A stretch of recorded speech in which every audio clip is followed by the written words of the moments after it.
Ayan, good afternoon. So nandito tayo sa bayan ng Rosales. Rosales na Nangkal, Rosales, boundary ng Quiapo. Ayan yung Quiapo. Ayan, boundary ng Quiapo. 2.4 hectares, 24,000. I-ano ko na lang dito, ilalagay ko dito, na picturean ko yung title kanina. Napakaganda ng shape ng property na ito. Palapad dito sa frontage niya. So, sa mga ano dyan, pongsoy, napakaganda ng property na ito. Ang ganda ng ano niya, shape ng lupa. Ipapakita ko po, nasa aerial view ko. So ito, tara puntahan natin yung dulo. So 24,000 mahigit ang kwan nito, pero yung frontage nito siguro around nasa ano to, 120 mahigit to. 120? Hindi lang. Mula kasi doon sa may boundary doon, susukatin ko na lang mamaya para at least sukatin ko sa Google para ilagay ko dito. Ilalagay ko na lang dito, Google ko na lang kaldig sigurado. So may mga ano siya, tanim na mga ano yan Angkal, may fish pan dyan, wala? Nagkukayan ng kanyan ba? Pinagukayan ng ginto? Walang nakuha, meron? Wala pa, so, baka nasa gitna kasi napakaganda yung shape ng property na ito eh, pag ganun siya. So pag ganun, so napakaganda ng shape ng property. Ang ganda-ganda ng kwan nito eh, basta ma-miss ka dun sa shape ng property.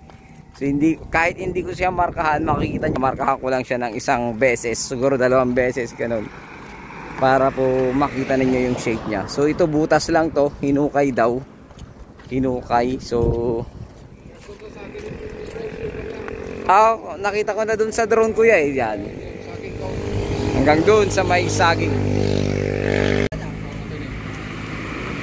Ayan, hanggang dun sa may saging dun. Ayan, patusok kasi yan eh, nagpa-diamond siya tapos nagpa-ganon. Ayan, so tingnan nyo yung property na ito. So dito yung pinakadulo niya, may mga mahogany siya. Oh, sakop niya yan eh. Oh.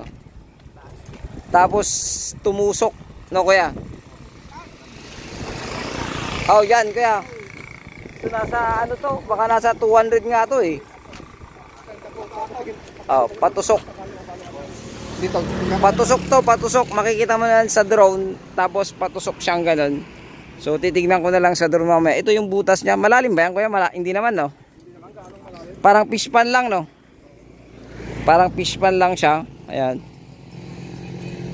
Parang fish pan lang po yan. So tingnan natin kung ilang meters yung frontage niya. Pero tansya ko nasa 200 mahigit. Tansya ko. So or kulang-kulang siguro. Pero syempre mas magandang ano, silipin lang natin tong ano niya. So ayan, ito yung kanyang butas, para po makita po ninyo. Hindi naman siya ganong kalalim. Ayan. So siguro may mga isda na to. Parang maganda rin gawing fish pan na to. Oh, may mga isda na siya eh. Ito yung part, may deep well pala siya. Oh, may deep well din. Ayan oh, pinagpapakuhanan nila. Deep well ba yan o dito nila kinukuha ko ya? Open water lang. Dito siya lang kumukuha no? Doon ang may deep well. Doon sa dulo kaya? Doon sa may kakahoy. Sa may kahoy dyan. Sa kanya pa yan eh. Tapos yun yung shape niya, patusok, ganun. Tapos pag ganun din po siya, patusok. So ayan, napakaganda ng property na ito mga sir, mga madam. Sukat nito 24,000 mahigit, 24,946 ata o 43. Check ko na lang po mamaya doon sa title na pinicturan ko. So napakaganda, malinis tong property. Hindi siya ganun kanatas.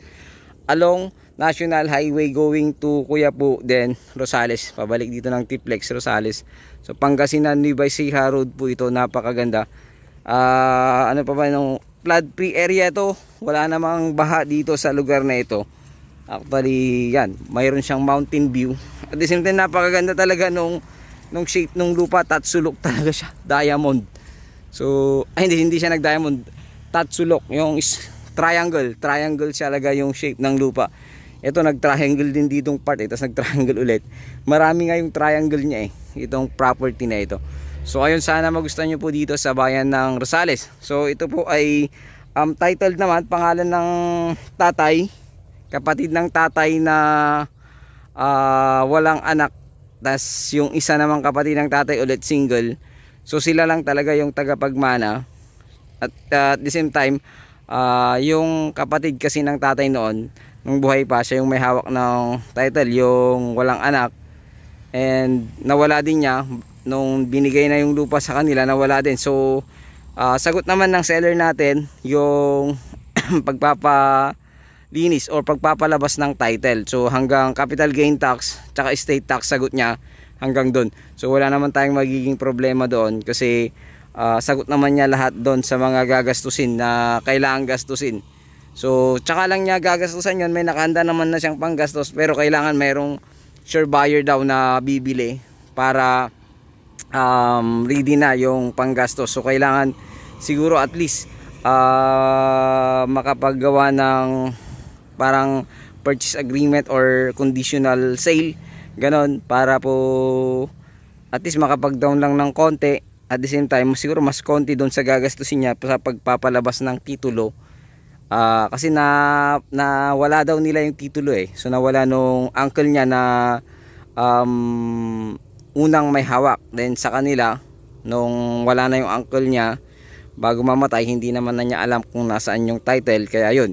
So pangalawang request na nila ito kung sakasakali, kasi una nag-request na sila ulit, then nawala na naman. So pero wala naman, malinis naman sa certified true copy niya, malinis naman. Meron silang certified true copy nung 2023, kakukuha lang. So pwede tayong mag-request ulit para makita po ninyo. So napakaluwang ng frontage, nasa 200 meters ito. So tingin ko 200 plus. So ilalagay ko na lang dito sa aking mismong video. So ayun, ano pa bang nakalimutan ko? Yun po, sagot po niya capital gain tax, estate tax, pagpapalabas ng title. So presyo pala, yung presyo nito 1,500 square meter. Per square meter po siya, 1,500 per square meter. So sagot niya lahat doon sa part na yun. Negotiable, bahala na po tayong makipag-usap sa seller, kasi ayon sa kanya, sagot niya lahat ng CGT at saka yung pagpapalabas ng title. Kaya sabi niya, sagad ko na yon. Pero syempre, kausapin natin, malay po natin makakatawad po tayo, kasi napakaganda po nung property niya. So una ko pong ipapalabas yung kanyang drone ngayon, kasi napakaganda ng shape.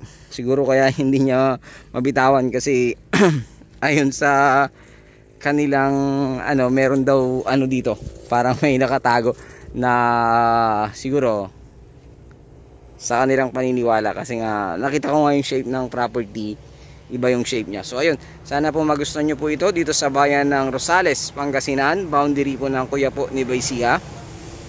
1,500 per square meter, 24,900, almost 2.5 hectares po ito. Ayun, muli maraming salamat. Ito po ang yung lingkod, Agent Joel. Don't forget to like and share and subscribe, and pakihit na din po yung subscribe button and yung notification bell upang maging updated po kayo sa susunod kong mga video. Maraming salamat po sa lahat po ng suporta ninyo. Ito po ang yung lingkod, Agent Joel. God bless you all.